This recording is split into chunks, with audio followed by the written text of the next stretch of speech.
Qu'est-ce que c'est que ce collier? Et où l'avez-vous trouvé? S'écria Fiorimonde. Montrez-le-moi.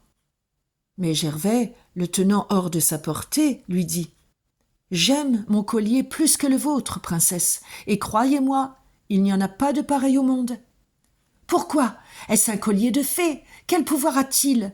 S'il vous plaît, donnez-le-moi » s'écria Fiorimonde, tremblant de rage et de curiosité, car au fond d'elle, elle pensait « Peut-être a-t-il le pouvoir de rendre belle la personne qui le porte, et peut-être était-il porté par la femme qu'il trouve plus belle que moi.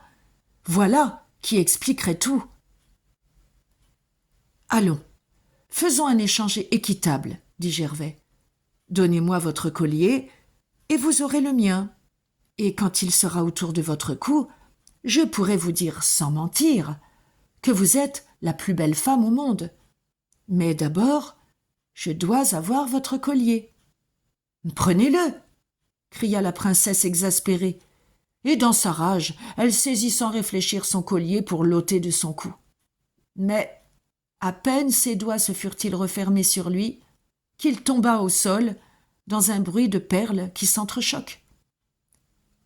La princesse avait disparu. Gervais se pencha au-dessus du collier tombé dans l'herbe et, avec un sourire, il compta 13 perles. Il savait que la 13e se trouvait être la cruelle princesse qui avait enfin rencontré la fatale destinée qu'elle avait réservée à tant d'autres. « Oh, oh, oh, maligne princesse !» s'écria-t-il en riant. « Vous êtes donc moins rusée qu'il n'y paraît pour vous être fait si facilement doubler. » Et il ramassa de la pointe de son épée le collier qu'il porta jusqu'à la salle du conseil où se tenait le roi, entouré de ses courtisans et de ses conseillers. « Sire, je vous en prie, envoyez quelqu'un à la recherche de la princesse Fiorimonde. Il y a un instant, elle jouait avec moi à la balle dans le jardin et, soudainement, elle a disparu. » Le roi ordonna que ses serviteurs partent chercher son Altesse royale, mais ils revinrent bredouilles. « Permettez-moi de tenter de vous la ramener à mon tour, mais auparavant, laissons ceux qui ont disparu depuis plus longtemps qu'elle venir vous conter leur histoire. »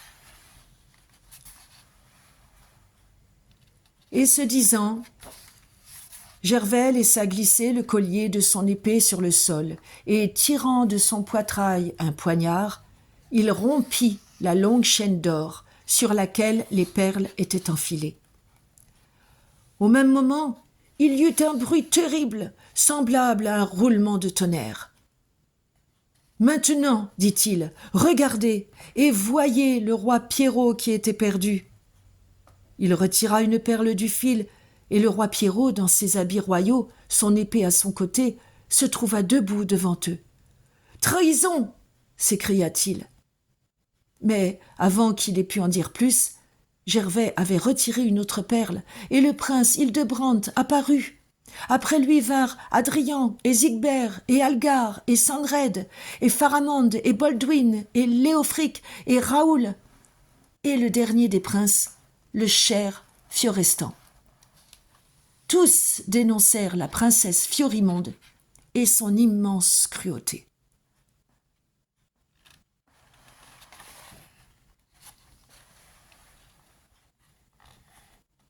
« Et maintenant, cria Gervais, voici celle qui a contribué à tous vous sauver. » Et là, apparut Yolande dans sa robe rouge.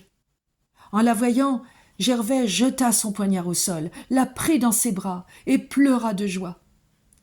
Le roi et tous ses courtisans demeurèrent assis, pâles et tremblants, incapables de parler, frappés de terreur et de honte. Après un long silence, le roi dit dans un grognement : « Ô nobles rois et princes, nous vous devons réparation. Quelle punition souhaitez-vous que l'on administre à ma coupable fille ?» Mais Gervais l'interrompit. « Ne lui donnez d'autre punition que celle qu'elle a choisie pour elle-même. Vous voyez, la voici, la 13e perle de ce collier. Qu'on ne l'ôte pas de sa chaîne mais qu'on la suspende là, où tout le monde pourra la voir, afin de rappeler que la cruelle princesse est punie pour sa sorcellerie. Ce sera un avertissement pour tous ceux qui souhaiteraient suivre son exemple. » Alors, ils soulevèrent la chaîne en or avec grande précaution et l'accrochèrent sur la façade de l'hôtel de ville. Et là, l'unique perle brillait et étincelait dans la lumière du soleil. Tous ceux qui la voyaient savaient que c'était la cruelle princesse Fiorimonde qui avait rencontré sa fatale destinée. Puis, tous les rois et princes remercièrent Gervais et Yolande, les couvrirent de présents, et chacun repartit chez lui. Gervais épousa Yolande, et ils s'en retournèrent avec le prince Florestan dans leur royaume, où ils vécurent heureux jusqu'à la fin de leurs jours.